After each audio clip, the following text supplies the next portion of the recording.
Bom, e agora, como tradicionalmente acontece toda a segunda-feira, a gente vai conversar com meu amigo, meu colega aqui, nosso comentarista, Dr. Guilherme Colin. A gente está falando aí sobre as regras de transição da aposentadoria, e a gente falou já sobre a regra, a gente falou sobre a regra 1, sobre a regra 2, e agora a gente está falando sobre a regra 3 de transição, que é a regra do pedágio de 50%.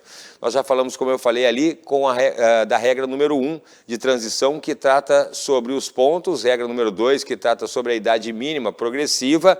Ambos os vídeos estão na página aqui da RDC TV e também nas redes sociais do Dr. Guilherme Colin, na página CRJ Advogados do Facebook, também no canal Saiba Direito, e a entrevista da semana passada está sendo estreada agora no canal do YouTube, exatamente agora, às 7 horas da noite, ou seja, assim que acabar o programa, você já pode acessar lá o canal Saiba Direito.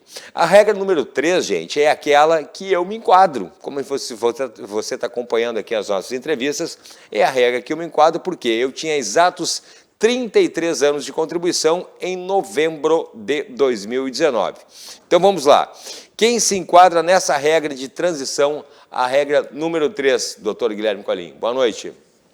Boa noite, Cláudio. Tudo bem? Como é que tá? Tudo tranquilo. Muito bem. A regra número 3, ela é a regra do tempo de contribuição e do pedágio. Ela exige 28 anos de contribuição para mulheres e 33 anos para homens, e isso lá em novembro de 2019. Em linhas gerais é isso, né? Em linhas gerais é isso.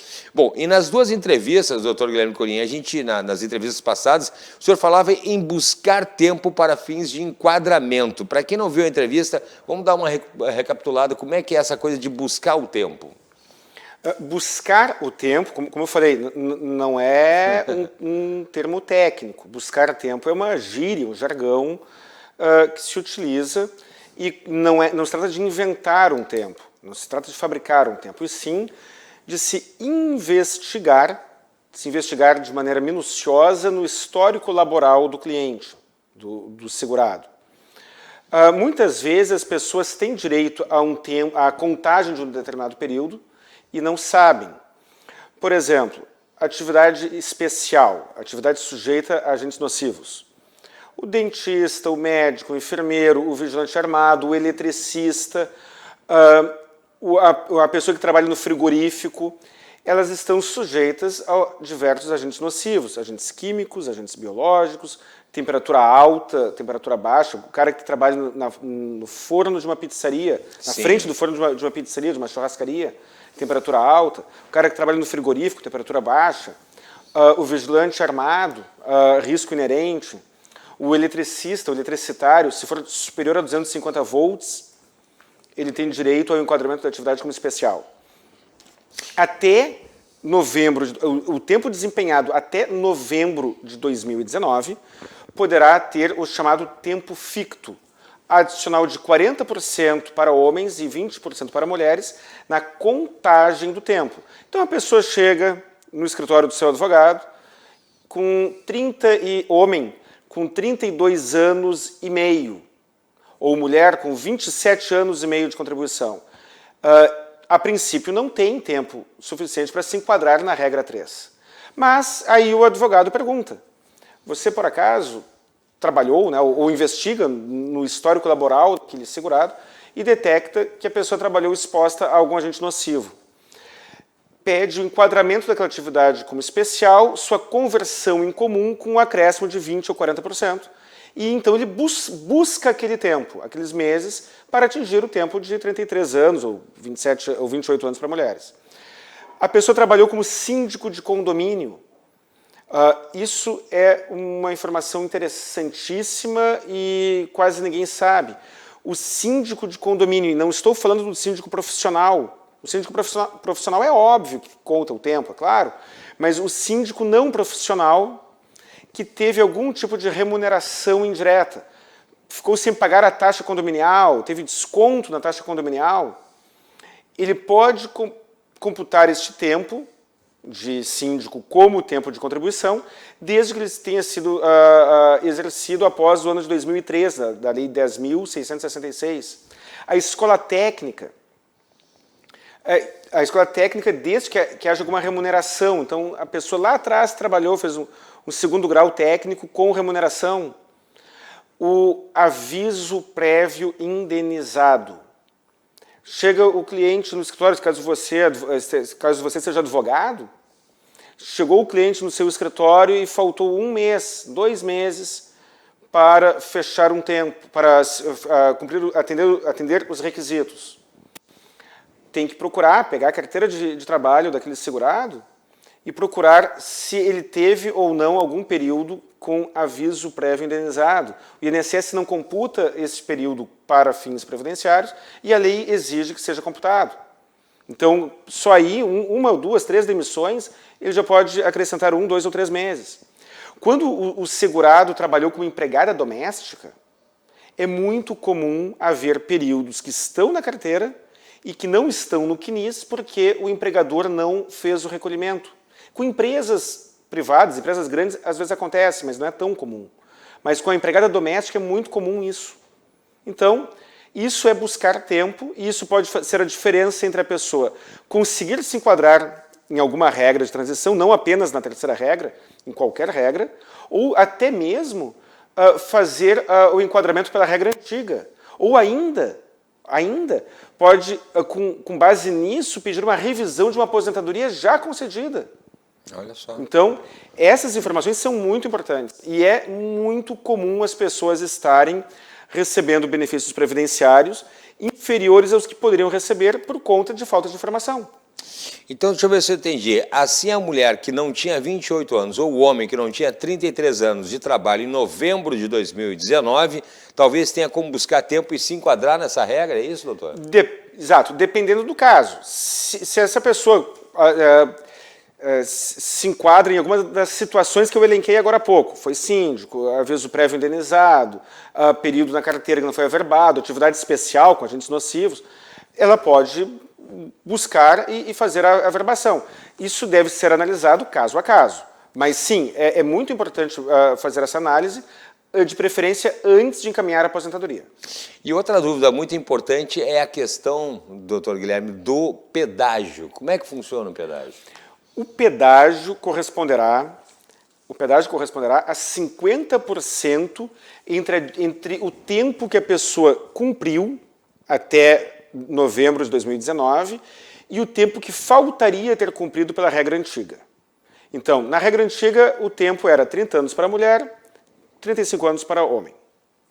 Chegou o segurado no seu escritório e ele tinha 34 anos. Quanto tempo faltava? Faltava 1 ano. 1 ano. No caso de homem, faltaria 1 ano. 50% de 1 ano é 6 meses. Então, ele deverá trabalhar 6 meses além dos 35 anos. Uhum. Exatamente. Perfeito. E se a pessoa que está em auxílio-doença, por exemplo, e teve uma alta do INSS, ou quem estava aposentado por invalidez, por exemplo, e foi chamado para uma revisão e teve alta, esse tempo conta? Sim.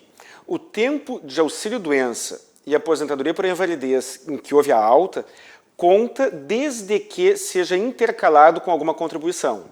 Ou seja, a pessoa está em auxílio-doença e não está contribuindo para o INSS. Está em auxílio-doença e o tempo está passando. Ela teve a alta do INSS, ela pode discutir em juízo e questionar se aquela alta é devida ou não, ou ela pode efetuar de imediato uma contribuição. Ao efetuar aquela contribuição, e caso ela entre com uma ação judicial e ganhe, ela terá o efeito retroativo, e caso ela entre com ação judicial e perca, então poderá também efetuar aquela contribuição, e o período entre a última contribuição e que ficou em auxílio-doença contará para todos os fins previdenciários. Lembro que, ainda que você tenha tempo suficiente para se aposentar e estiver em auxílio-doença, o critério de cálculo do auxílio-doença e da aposentadoria é diferente. E muitas vezes, pela regra atual, o auxílio-doença ele é maior do que a aposentadoria.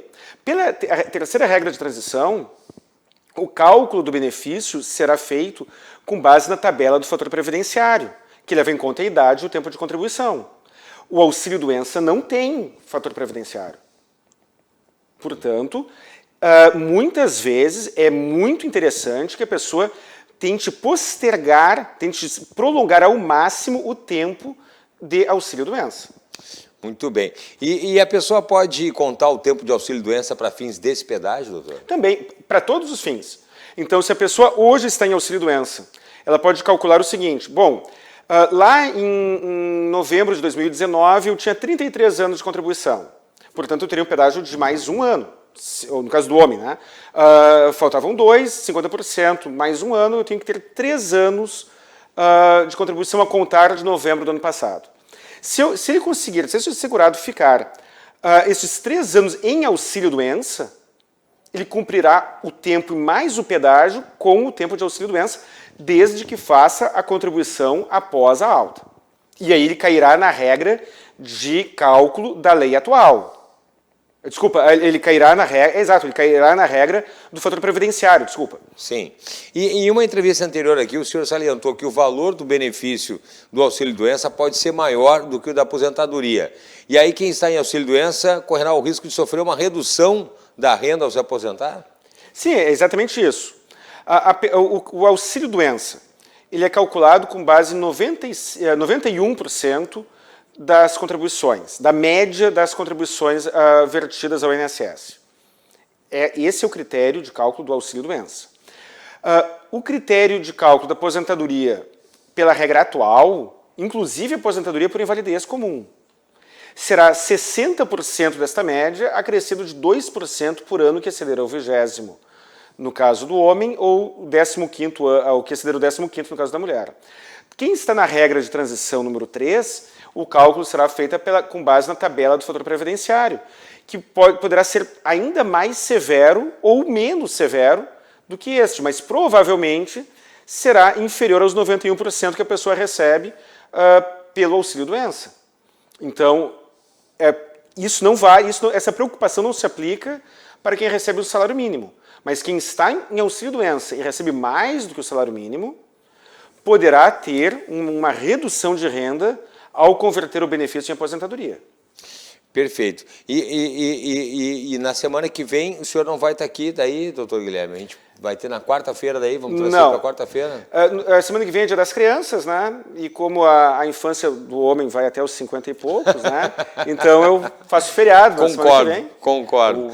O ser humano, o ser humano do sexo masculino, ele demora mais. Demora um pouquinho mais para ficar adulto. Então, no Dia das Crianças, eu estarei impossibilitado de vir. Vai se permitir uma viagem. Aí eu participarei, então, na quarta-feira, né, como havíamos combinado. Na quarta-feira. E a gente, para quem teve alguma dúvida, redes sociais, contatos, doutor? Redes sociais e contatos. Telefone fixo, 51 32 28 12 19. Celular e WhatsApp, 51 99985 7991. Facebook, CRJ Advogados. Instagram, CRJ Advogados. YouTube, canal Saiba Direito. Agora, às 19 horas, como tu falaste, estará estreando no meu canal do YouTube, no Saiba Direito, o vídeo da entrevista da semana passada.